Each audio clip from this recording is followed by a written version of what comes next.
Ваквите големи празници како денешниот 23 октомври, денот на македонската револуционерна борба, се шанса за обединување на македонскиот народ.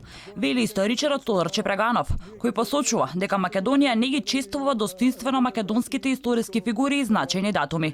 Чепреганов вели дека празниците се одбележуваат проформа. Мислам дека сето тоа што се прави една проформа само на денот на празникот и потоа сето тоа се заборава, се чека да дојде тој момент или ако некој реагира во однос на нешто, тогаш реагира, да речеме, политиката во однос на тоа.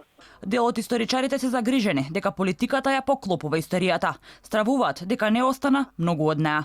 Сметам дека 23 октомври представува еден од празник со кој започнува организираната борба на македонскиот народ за ослободување од османлиската власт и неговата емансипација во светот.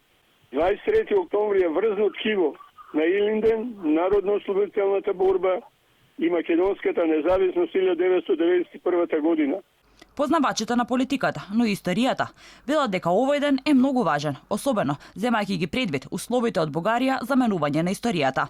Ако не било овој ден, немало да биде ни Гоце Делчев, ни Крстен Мисирков, ни ВМРО, ни Илинден. Инаку, на денешен ден, 1893 година во Солун, 6 млади мажи се собрале да ги стават основите на тоа што ќе стане символ и знаме на борбите на македонците за слобода. Христо Татарчев, Даме Груев, Петар Попарсов, Иван Хаджи Николов, Антон Димитров и Христо Батанџиев ја основаат конспиративната група, нарекувајќи ја Македонски револуционерен комитет. Македонските владени институции денот го одбележаа со положување на свежо цвеќе и честитки преку електронските медиуми.